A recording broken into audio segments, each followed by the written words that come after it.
Mom, I'm hungry. We have nothing to eat. Maria, her mother, sighed. I know, sweetie. I'll bring something soon. Madame Julia is having a big party tonight. I have to go, but I'll be back with food. She is Lucy. She is a poor girl. Her mom is a housekeeper. As Maria left, Lucy's father, John, was lying on the old couch. Lucy's older brother, Mark, came in from his job at a restaurant, looking worried. Dad, you need to rest. You're not well. I can't rest, Mark. We have to pay the rent or we'll be kicked out. Mark sighed and sat next to him. But you're sick, Dad. Maybe I can talk to the landlord and ask for more time. He won't listen. We need to find the money somehow. At the mansion, Maria arrived for work.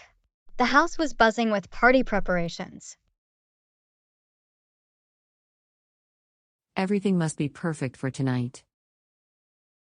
Maria approached Julia nervously. Excuse me, Madame Julia. We're out of groceries at home. When can I get my salary? My daughter hasn't eaten. Julia didn't look up from her party plans. Get some food from the kitchen and go call my daughter. We'll talk about your salary later. Back at their apartment, Mark handed his father his salary. Here, Dad. I got paid today. Let's get you a warm sweater. John smiled weakly. Thanks, son. But we also need to save for the rent. That evening, the landlord banged on their door. I need my rent by tomorrow, or you're out.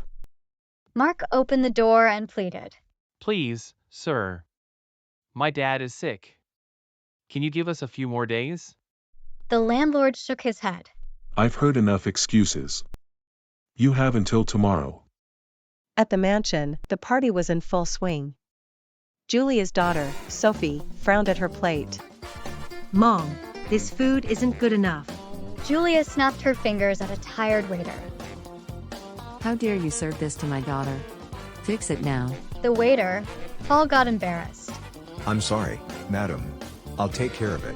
Sophie got up and went to her room angrily. Maria approached Julia again, her voice trembling. Madam, please. Can I get my salary now? My family really needs it. I'll think about it. Now, go and call my daughter. Maria hurried to Sophie's room and knocked gently. Miss Sophie, your mother wants you downstairs. Sophie made a weird face and said, Fine, I'm coming. Maria came home late that night, carrying a small bag of food. Lucy ran to her. Mom, did you bring something to eat? Maria replied. Yes, sweetie. I brought some sandwiches. Let's all sit down and eat together. They sat together on the couch, eating the small meal Maria had brought. Lucy smiled. This is good, Mom. Thank you. As they huddled together, John looked at his family and said, We'll get through this, as long as we have each other. Outside, the rich celebrated New Year's Eve with fireworks and laughter, but inside their humble home, Maria, John, Mark, and Lucy found comfort and strength in their love for each other. The family sat together, talking quietly and reflecting on their situation. Suddenly, there was a knock at the door. Mark opened it cautiously, revealing Paul, the waiter from Julia's party, standing there with a large bag of groceries. Hello, I'm Paul.